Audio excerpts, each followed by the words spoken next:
Welkom by die Gereformeerde Kerk Brakpan. Dit is vandag Goeie Vrydag, 3 April 2026. Hierdie erediens is altyd waargeneem deur Dominee Leon van Jaarsveld. Hy lees vandag uit Lukas 23 en die tema van sy preek is: Moenie oor my huil nie, huil oor julleself.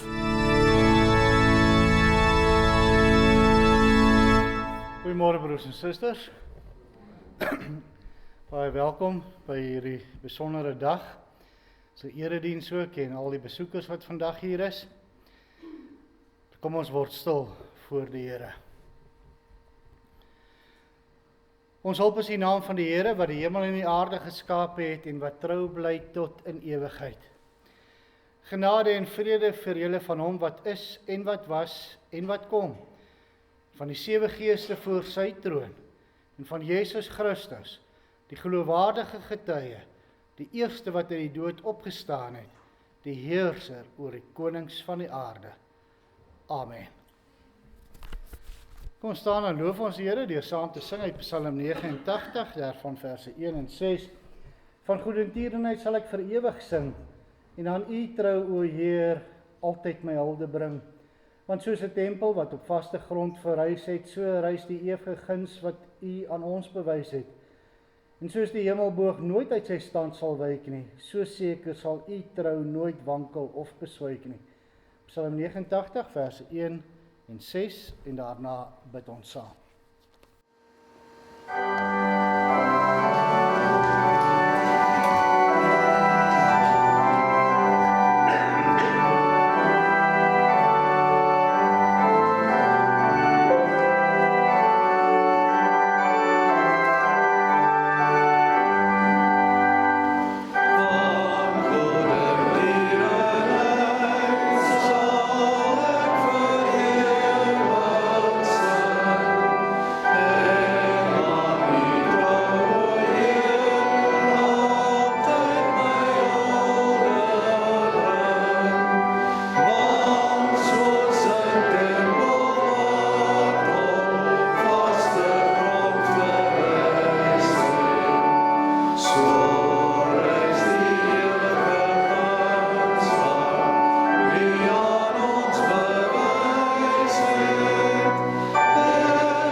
Bid saam. Onse Vader wat in die hemel is, o Here, hoe heerlik om op hierdie oggend ook hier by mekaar te kan kom, om net weer eens te hoor en te besef dat U ons eerste lief gehad het. Ja, so lief dat U enigste seun gestuur het om vir ons die ewige lewe te verwerf. Ja, om ons skoon te was van ons skuld. O Here, hoe kan ons dan anders as om 'n dankbaarheidslewe te leef? Maar daarom vra ons ook U hulp. En daarom as ons volgend U woord oopslaan en daarna luister, laat werklik inslag vind op ons lewe. Ja, dat ons alles wat ons doen, dink en spreek tot U eer sal doen. Here, want ons het alles van U gekry. Niks daarvan het ons verdien nie. Alles was net uit genade. En ons dank en loof U daarvoor. Here, ons vra ook dat U ons sonde sal vergewe. Ons dank U in dieselfde asem, want ons weet dat ons reeds vergewe deur die soenverdienste van U seun aan die kruis. Daarom bid ons ook alles, alleen maar in die naam van U seun, ons verlosser, Jesus Christus. Amen. Terwyl ons so sit, sing ons nou saam met Psalm 33, daarvan verse 1 en 6.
Verlede jaar tydens Goeie Vrydag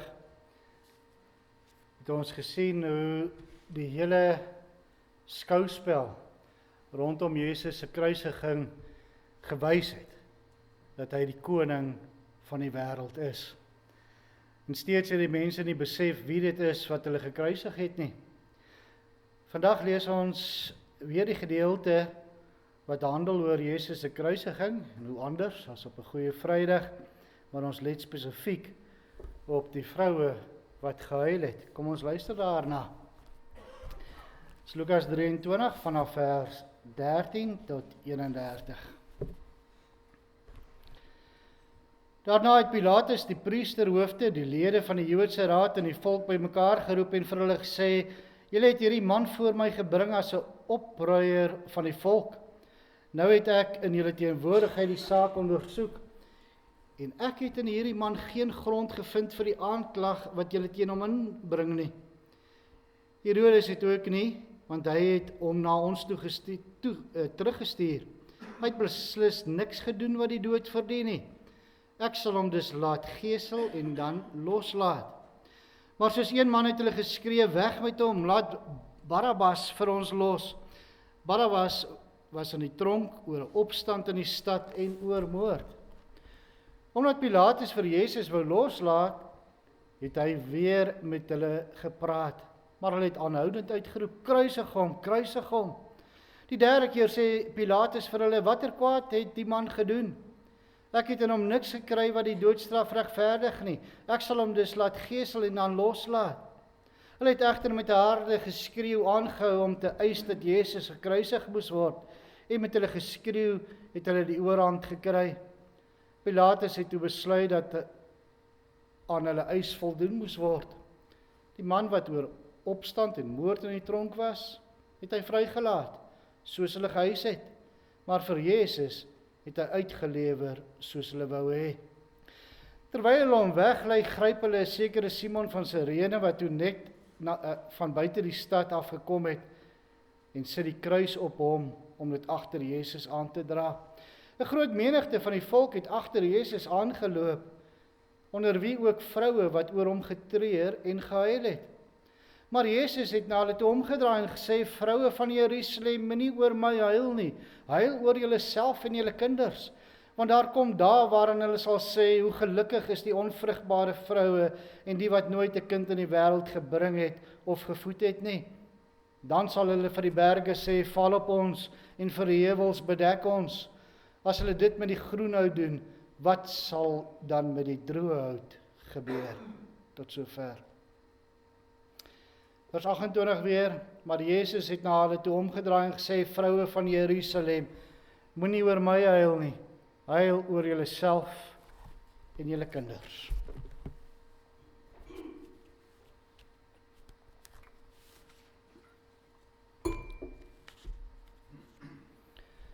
Broers en susters, geliefdes in ons Here Jesus Christus, verbeel jouself dat jy die Paasfees in Jerusalem om en by 2000 jaar gelede bygewoon het. Dit is Goeie Vrydag en 'n skare mense drom saam voor die huis van die regter met die naam Pontius Pilatus, en op die stoep staan daar 'n man. Hierdie man is duidelik die middelpunt van die belangstelling. Rondom hom staan Romeinse soldate, en dit is duidelik dat hierdie man al geslaan is. Hierdie man is die beskuldigde. En dan kom die regter, Pontius Pilatus, hy gaan sit op 'n hoë stoel. Voor hom staan hierdie groot skare mense, maar die mense luister nie na die regter soos dit hoort nie. Hulle skreeu en die regter sukkel om gepraat te kry tussen al die geraas. Dan kry die regter dit reg om tog iets te sê. Ek vind geen skuld in hierdie man nie. Hy stel voor, geesel hom en laat hom dan vry. Maar die skare skreeu soos een man, weg met hom. Laat eerder die moordenaar Barabbas vry. Ja, die regter is egter oortuig van hierdie man se onskuld. Hy probeer weer, maar hy kry dit nie reg nie. Die mense skreeu, kruisig hom. Die derde keer kan 'n mens die regter weer oor praat. Watter kwaad het hierdie man gedoen? Ek het in hom niks gekry wat die doodstraf regverdig nie. Ek sal hom dus laat gesel en hom dan loslaat. Maar die skare mense skreeu dat hierdie man gekruisig moet word. Ja, dit is duidelik dat die skare die oorhand kry. Die regter wik en weeg en dan gee hy toe, goed, laat Barabbas los en laat die menigte hierdie man kruisig. Ja, terwyl ons as deel van die skare kyk, wil ons uitroep, dit is onregverdig. Dis onregverdig dat iemand wat onskuldig is met die kruisdood gestraf moet word. En daarom voel jy jammer vir hierdie man met die naam Jesus. Onskuldig lei hulle hom weg na buite die stad om gekruisig te word. En dan 'n man met die naam Simon word gegryp en beveel om Jesus se kruis agter hom aan te dra. Agter Jesus loop 'n groot klomp mense aan. En jy kom agter dat hulle sensasiesoekers is. Maar dan is daar tussen die mense 'n paar vroue wat nie saam skreeu nie. Nee, hulle huil. Hulle huil omdat hulle hierdie man jammer kry. Wie die huilende vroue was, die weet ons nie. Maar ons waardeer hulle jammerte tussen al die haat van die Jode. Sou jy nie ook gehuil het nie? Jy wat as toeskouer na alles kyk sonder beïnvloeding van die Jode? Sou jy ook trane van jammerte gestort het? Maar dan draai Jezus om en sê iets heeltemal onverwags vir die huilende vroue. Hy sê, vroue van Jerusalem, moenie oor my huil nie, huil oor julleself en oor julle kinders. Omtrent die hele Joodse volk was teen hom, behalwe hier die vroue. Waarom raas Jezus met hulle? En waarom sê Jezus dat dit sleg sal gaan met hulle? Het hulle dan 'n fout gemaak om te huil? Nee. Jezus noem hierdie vroue op hulle kerklike naam, want hulle moet besef wie hulle is. Hulle gaan hier nie as buitestanders saam, as blote meelewende vroue nie. Nee, hulle is heeltemal betrokke. Hulle is vroue van Jerusalem, wat die verantwoordelikheid vir dit wat nou besig is om te gebeur, saamdra. Hulle verteenwoordig die hele Jerusalem met die Joodse volk. Jerusalem was die sentrum van die Joodse godsdiens. Dit was die stad waar hy Dawid regeer het. Die stad wat Salomo opgebou het tot die trots van Israel. Die stad waar Salomo die tempel gebou het. Jerusalem was die administratiewe en godsdienstige hoofstad. Wat was ook Jerusalem wat deur die Babiloniërs in 587 jaar voor Christus vir die eerste keer verwoes is. Die profete het gewaarsku, gepreek en gepraat, maar die volk wou nie luister nie. En daarom toe ook uiteindelik die ballingskap. Maar God is genadig, en daarom bring hy sy volk weer terug uit ballingskap. Hulle herstel Jerusalem. Die tempel word weer herbou. Jerusalem word weer die trots van elke Israeliet. En dan kom Johannes die Doper, die laaste Oud-testamentiese profeet. Hy preek en hy sê, bekeer julle want die koninkryk van die hemele het naby gekom. Maar Jerusalem, die Dawidstad, die koningsstad, werp sy koning uit. Jerusalem, die setel van die Oud-testamentiese kerk, werp sy redder uit. Jerusalem, die Godstad, werp sy verlosser uit. En daarom, as hierdie vroue voel dat daar vandag gehuil moet word, is hulle reg. Daar mag vandag gehuil word, maar nie oor hom wat nou uit die stad uitgedryf word nie.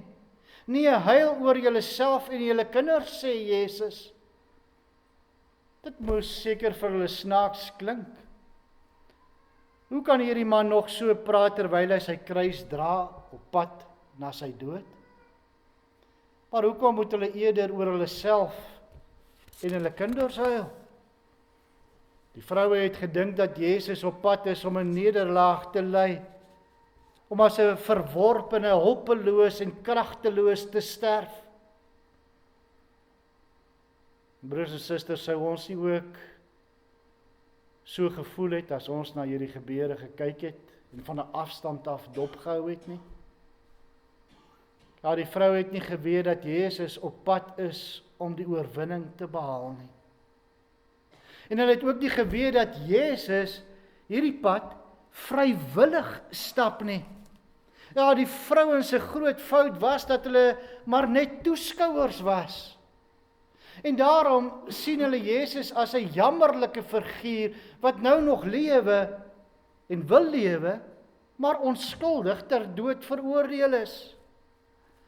Maar Jezus het geweet waarom nie hy nie, maar Jerusalem daardie dag die beklaanswaardigste was. Jezus doen soveel wonders dat Johannes sê dit is te veel om op te noem.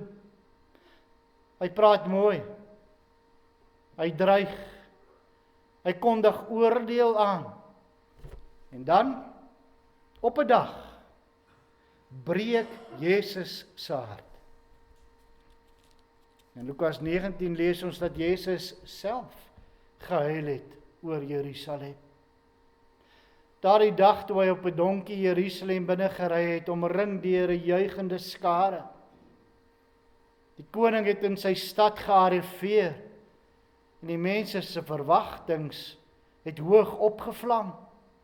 Geseënd is hy wat kom in die naam van die Here, het hulle gesing met die woorde van Psalm 118. Ja, die groot seun van Dawid sou nou verseker sy troon bestyg en die ryk van sy voorvader weer oprig. Hulle het hulle uit asem uitgesing. Maar onderwyl die mense so uitbundig gesing en gejuig het die koning self skielik begin huil. Toe die stad voor hom sien, het die trane skielik oor sy wange begin rol. Hy het geweet wat hierdie stad te wagte was. Daar sou nie een klip op die ander gelaat word nie. En dit alles omdat Jerusalem nie wou luister nie. Jerusalem het nie geweet wie dit was wat tans sy poorte binne gery het nie. Hulle het blind en doof gebly teen die wonderwerke en die woorde van Jesus. Ja, die vroue moet oor hulle self huil, omdat God se oordeel vir Jerusalem op pad is. Hulle erken nie Jesus as die enigste redder wat hulle kan verlos van God se oordeel nie. Hulle bly blote toeskouers, net dit.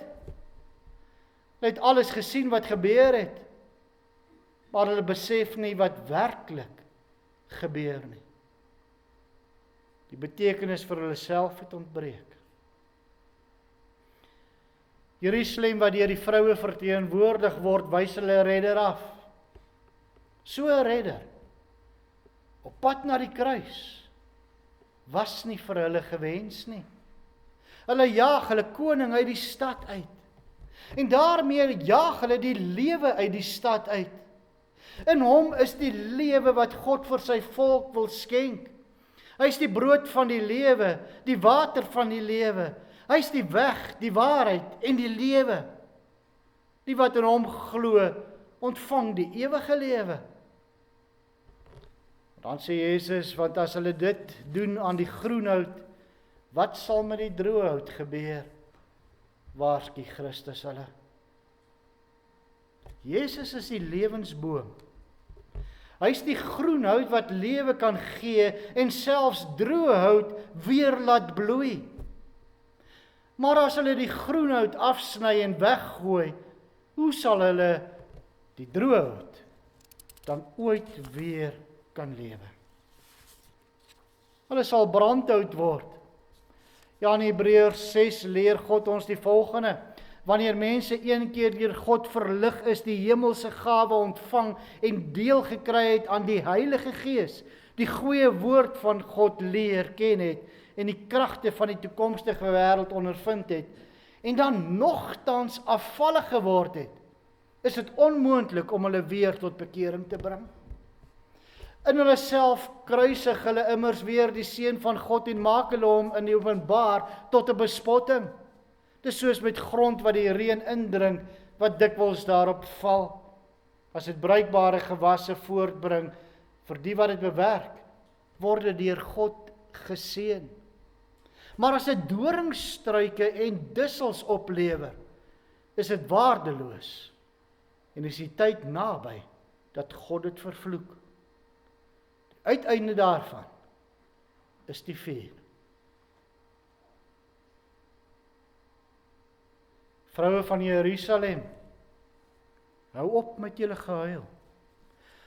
Besef wie Jesus is. Jesus is nie veroordeel om 'n nederlaag te ly nie, maar om die oorwinning te behaal. Deur sy kruisdood het hy die sonde oorwin, en deur sy opstanding het hy die mag van die dood verbreek.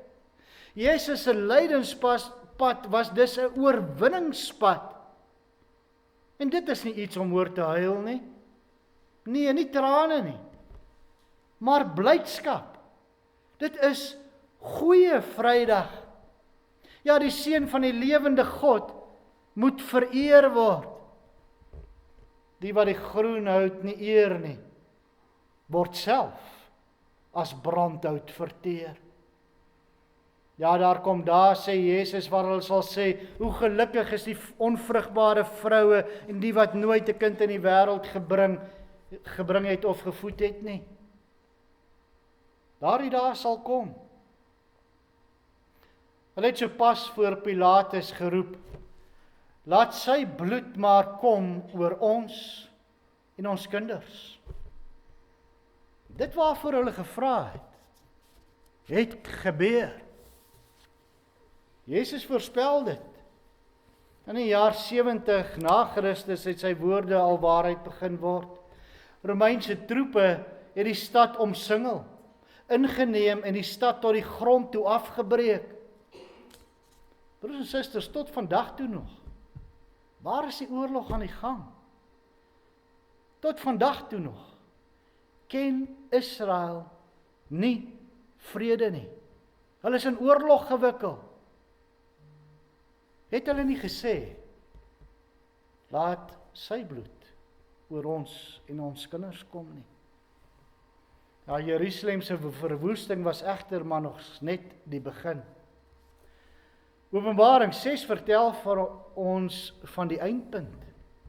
Die dag waarop die lam in die hemel die 6de seël van die boekrol oopbreek en die groot dag van die toorn van God en van die lam aanbreek. Die lewe sal onmoontlik word. En dan sal daar weer die angsskree tot die berge en die rotse klink, val op ons en verberg ons vir die aangesig van hom wat op die troon sit en vir die toorn van die lam. Want die groot dag van sy toorn het gekom. Wie kan bestaan? Dit is die waarskuwing vir die wêreld wat Christus verwerp, wat aanhou spot en met die veragting oor die drie-enige God en sy kerk praat. Maar broers en susters, hierdie waarskuwing geld ook vir ons. Vir ons hier in Brakpan amper 2000 jaar na Jesus se kruisdood. Vandag nog is daar baie toeskouers. Baie mense word aangegryp deur die kruisgebeure en hulle is hartseer daaroor. Maar dit is nog nie geloof nie. Geloof is nie om een kant te staan en te huil nie. Geloof is om Jesus te herken en te erken as die een wat waarlik vir jou sonde gesterf het. En hy het nie as 'n verloorder vir jou gesterf nie, maar as oorwinnaar. Hy soek nie ontroerende gesange of gedigte oor sy lyding of 'n aangrypende skildery of 'n passiespel van hom aan die kruis nie. Hy soek liefde met ons hele hart en ons hele siel en ons hele verstand. Hy soek gehoorsaamheid aan sy woord en hy soek 'n lewe buite onsself en in hom alleen. 'n Lewe wat gekenmerk word deur dankbaarheid. Broers en susters, Jerusalem het hulle verlosser uitgewerp. Hulle wou hom nie ken nie. Maar tog sal Psalm 22, 'n psalm wat grootendeels deur Jesus tydens sy kruisiging geresiteer is, ook in vervulling gaan. Daar staan: mense oor die wêreld sal die Here erken en hulle tot hom bekeer. Alle volke sal hom as koning erken, want die koningskap behoort aan die Here. Hy heers oor die volke. Al die rykes van die wêreld sal ook aan die maaltyd deelneem en hom as koning erken. Ja, alle mense, sterflik en verganklik, sal voor hom kniel.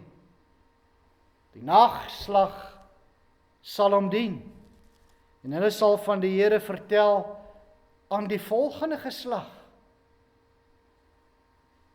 Die sal dan aan die volk wat nog gebore moet word, van hierdie verlossingsdaad getuig. Die Here het dit gedoen. Broers en susters, gaan verkondig vandag jou kinders en kleinkinders, dat hulle dit nog aan die geslagte wat kom, kan oorvertel. Die Here het dit gedoen. Amen. Kom ons bid saam.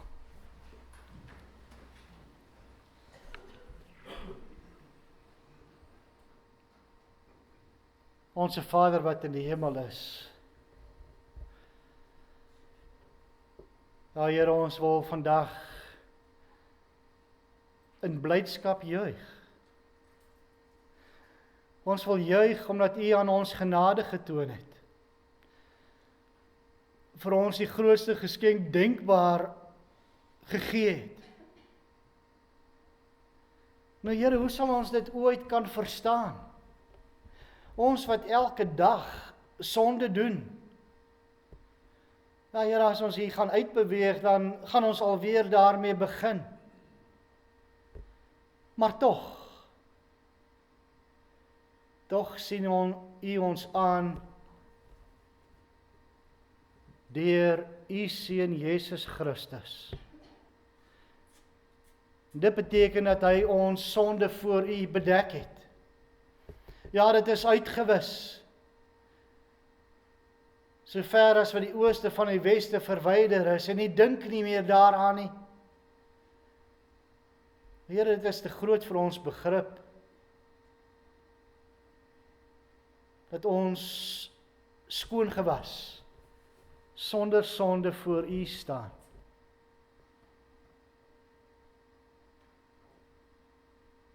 Maar daarom vra ons U ook dat U ons dan sal lei in 'n dankbaarheidslewe. Dit is al wat ons kan doen.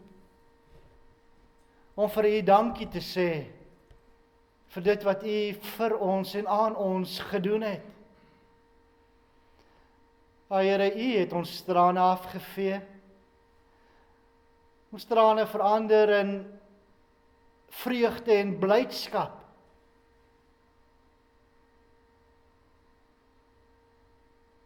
En alles maar net uit genade.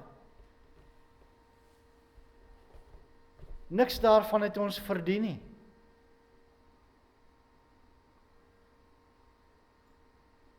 Dan kan ons bovenal ook Sondag hier by mekaar kom. En verder hoor van U verlossingsdaad. Ja, dat die dood oorwin is. Dat sy angel uitgetrek is.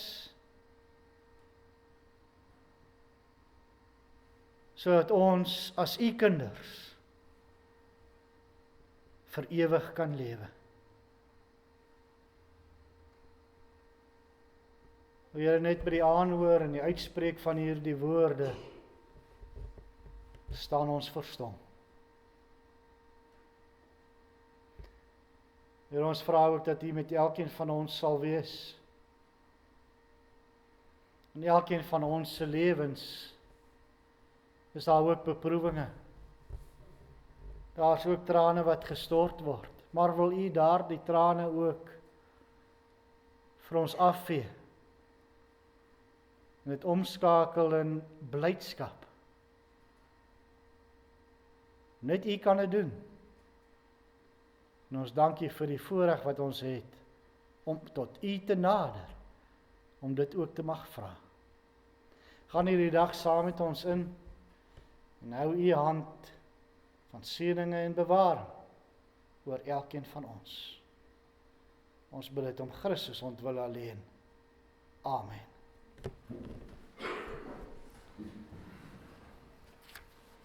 Kom ons staan en sing ons saam met Psalm 48, daarvan verse 1 en 5.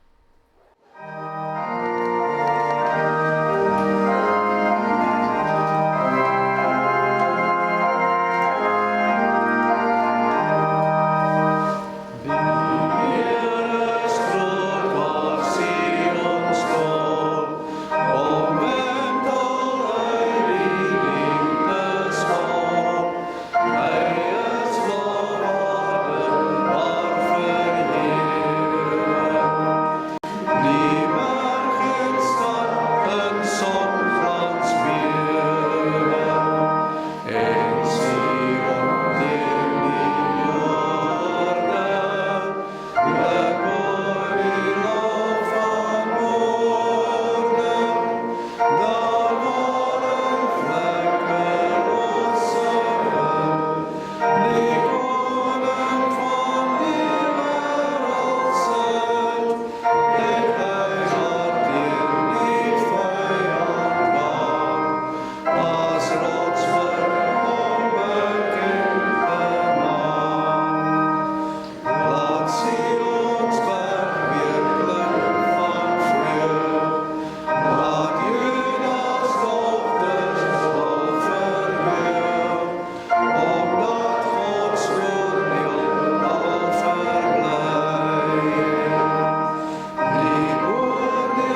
Verhef je harte tot die Here en gaan hierdie dag ook in met sy seën.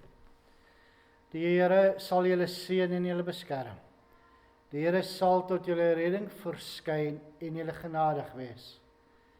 Die Here sal julle gebede verhoor en aan julle vrede gee. Amen.